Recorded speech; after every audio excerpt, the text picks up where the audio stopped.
நிகழ்ச்சிக்கு வரவேற்புரை ஆற்ற திரு மா பிறை முதல் அவர்களை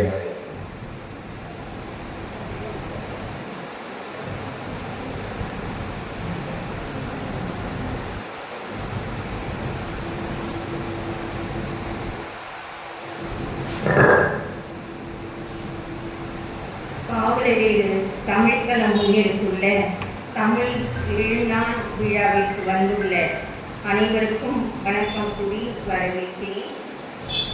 சென்ற ஆண்டு புரட்சி பாவலர் பாரதிதாசனார் பிறந்த நாளை ஒட்டி தமிழக அரசால் தமிழ் வார விழாவாக அறிவித்ததை தொடர்ந்து தமிழ்களத்தில் அதை தமிழ்படுத்தி தமிழ் 7 நாள் விழா என்று சென்ற ஆண்டு கொண்டாடினோம். அதேபோல் இன்றும் நாம் தமிழ் 7 நாள் விழாவை தமிழ்களம் சார்பாக தூய தமிழ் நெறியில் வாழும் ஐவருக்கு சிறப்பு செய்வதை முன்னெடுத்துள்ளோம் என்பதை மகிழ்ச்சியுடன் வரவேற்கிறோம். இந்த விழாவை ஒருங்கிணைத்து இந்த நிகழ்வில் ஒருங்கிணைப்புரை வழங்கவிருக்கும் அண்ணன் பொழிலன் அவர்களை நாம் வரவேற்கிறோம். தென்மொழி பாவலர் ஏறுவி பாடல்களையும் பாவேந்தர் பாடல்களையும் ஒப்பாய்வு செய்த முனைவர் கடவுள் மணிமாறன் ஐயா அவர்களை சிறப்புரையாற்ற வணங்கி வாழ்த்தி வரவேற்கிறோம். தமிழ்நெறியில் வாழ்வினர் என்று சிறப்பு பெற இருக்கும் ஐவரையும் நாம் சிறப்பாக வாழ்த்துகிறோம், வரவேற்கிறோம். 1990களில் கர்நாடக தமிழர் போராட்டத்தில் தமிழகம் நோக்கி பாவலரேவின் இல்லம் நோக்கி வந்த முதல் தமிழ் நெறியோடு வாழ்ந்து கொண்டுள்ள வழக்கறிஞர் பாவேந்தன் அண்ணன் அவர்களை வரவேற்கிறோம். பாவலரேவின் பாடல்கள், தேனிசை ஐயா பாடல்கள் முதலியவற்றை, ஐயாவின் பாவலரேவின் சொற்பொழிவுகள் எல்லாவற்றையும் முதலாக ஒளிநாடாவில் பதிவு செய்த தோழர் நற்செய்வன் அவர்களையும் வரவேற்கிறோம். தமிழ் உணர்வாளர்கள் பொதுவாக தங்கள் குடும்பத்தினரை தமிழ் உணர்வோடு வளர்ப்பதில் சிறிது தவறிவிட்டார்கள் என்பதை நாம் அனைவருமே அறிவோம். அந்த வகையில் நெடுநாளைய தென்மொழி அன்பர்களும் ஐயாவுடன் நெருங்கி தொடர்பு கொண்டிருந்த சாத்தனூர் ஆறுமுகம் ஐயா அவர்களையும் அரியலூர் அரங்கநாடன் ஐயா அவர்களும் தங்கள் குடும்ப உறுப்பினர்களான பெண் பிள்ளைகளை, அதாவது ஆண்களை விட பெண்கள்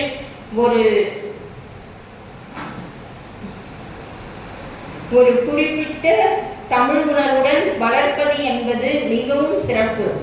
அந்த வகையில் கொள்கை உணர்வுடனும் தமிழ் உணர்வுடனும் ஐயா இருவரும் பிள்ளைகளை வளர்த்திருப்பது பெரிய பாராட்டுக்குரியது.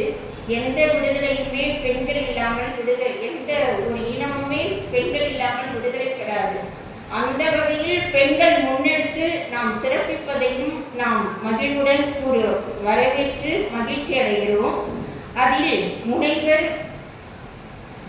அவர்கள் இளையர்களும் அவர்களுடைய மகள்கள் மட்டுமல்ல, அவர்களுடைய மருமகன்மார்களையும் அவர் தமிழுடனே தேர்ந்தெடுத்து அவர்களுக்கே திருமணம் செய்து முடித்து தமிழ் நெறியோடு வளர்த்திருக்கிறார் என்பதையும் இதில் பதிவு பண்ணிக் கொள்கிறேன். சாத்தனூர் ஆறுமுகம் ஐயா அவர்களின் மகள் முனைவர் செந்தமிழ் கோதை அவர்களையும் அரியலூர் தமிழ்நாடன் அவர்களுடைய மகள் முனைவர் செங்கொடி அவர்களையும் நாம் மிகுந்த மகிழ்ச்சியுடன் வரவேற்கிறோம். அதேபோல் இளைஞரான திரு இளஞ்சேந்தன் அவர்கள் ஏன் தூய தமிழ் என்ற ஒரு புத்தகத்தை எழுதி அதை சிறப்புடன் வெளியிட்டுள்ளார். அந்த இளைஞரையும் இந்த சிறப்பினர்களில் ஒருவர் ஆவார். நாம் தமிழ்களம் சிறப்பு செய்வதில் அவரும் ஒருவர். அவரையும் அன்புடன் வரவேற்கிறோம். இவர்களை சிறப்பு செய்வதற்காக நாம் இப்பொழுது உள்ள தென்மொழி ஆசிரியர் முனைவர் பூங்குன்றன் அண்ணன் அவர்களையும், பாவலரேறு ஐயாவின் மகன்களாகவே வாழ்ந்துள்ள எங்கள் அன்புக்குரிய மதிப்பிற்குரிய அண்ணன்மார்கள், தமிழநம்பி அண்ணன் ஏதோ ஒரு காரணத்தினால் வர இயலாததுனாலும் ஆனாலும் அவரை நாங்கள் தமிழ்களத்திற்கு வர வேண்டும் என்று வரவேற்று இந்த நிகழ்வில் நான் கூறிக்கொள்கிறேன். தென்னவன் அவர்களையும் தமிழ் நில பண்ணை வைத்து தமிழ்ல பண்ணை என்று மரங்களையும் செடிகளையும் ஒரு சோலையாக வளர்த்து கொண்டு அதில் தமிழ் உணர்வை வளர்த்து கொண்டு உள்ள ஐயா இறையழகன் ஐயா அவர்களையும் அன்புடன் வரவேற்கிறோம். பாவலரேறு கல்விக் கழகம் நிறுவனர் முனைவர் குணத்தொகை அவர்களையும் அன்புடன் வரவேற்கிறோம். தமிழினத்தை காப்பதற்காக பல அறிஞர் பெருமக்களும் பலர் தொண்டாற்றியுள்ளார்கள்.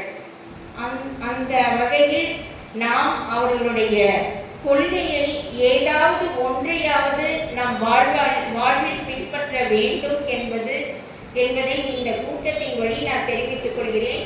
அது மட்டுமல்ல, நம்முடைய இல்ல சடங்குகள் குறைந்தது இதையாவது நாம் பின்பற்ற வேண்டும் இந்த நாளில் இருந்து.